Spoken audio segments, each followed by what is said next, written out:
Cold comfort for India as neighbors give pause for thought on Chinese aid. New Delhi, China's growing imprint through building of infrastructure projects in South Asian countries is proving to be not so useful for them, and New Delhi is finding cold comfort in the fact that China's aid was being relocated at by many of India's neighbors, the government has told a parliamentary panel.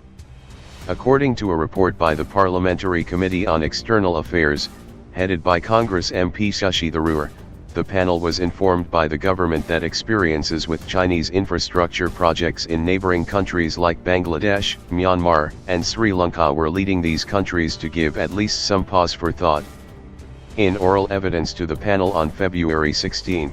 Foreign Secretary Vijay Gokhale said that China had been a net exporter of capital infrastructure technology in last 5 years. China has said for many years that it did not intend to do this because it was very typically a Cold War construct which the Americans had done, Gokhale pointed out. The logistics base at Djibouti is the first one where Chinese President Xi Jinping, wearing combat fatigues, addressed the soldiers in October, thereby removing even the veil of some ambiguity whether or not this is a military base, Gokhale said.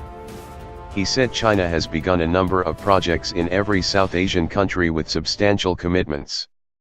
The experience has been that while initially the appearance of free money or cheap money as well as quick execution of projects, which we have to admit is very much a part of the Chinese modalities, was attractive to a number of these countries, there have been some experiences in some of our neighboring countries which are now giving at least some pause for thought, he said. Giving examples, he said it was generally accepted that Hambantota port, for instance, had proved to be an economic burden for the Sri Lankan government. In case of Bangladesh, the general sense we got is that President Xi committed $23 billion when he went an official visit 2 years ago, but it now transpires that a large amount of this money is actually commercial credit and at interest rates which are comparable to international commercial interest rates, but they are also insisting on buying Chinese equipment rather than tendering on international basis, he said. Similarly, in Myanmar, there had been some rethinking on the Kayakpaiwa deep sea port, which was to be a part of China's One Belt One Road initiative, because the sheer size of the port did not appear to be something that the Myanmar government was going to utilize. That is the cold comfort to us, he said, adding that the Indian government's aim was to try to build infrastructure projects which were of interest of the countries in our neighborhood. Our infrastructure projects are different from Chinese infrastructure projects in that they are largely demand-driven.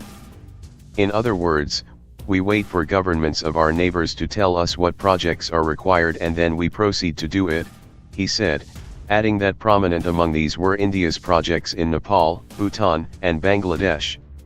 Gokhale also told the panel that India had raised concerns with China at the highest level about the proposed projects under the China-Pakistan Economic Corridor, CPEC, in Pakistan-occupied Kashmir, POK, and a constant vigil was being maintained.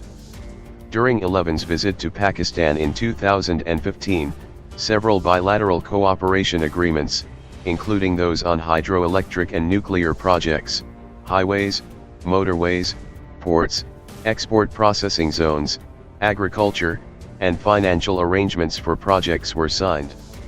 Most of these agreements were for projects proposed under the CPEC, and some of the proposed projects were in POK.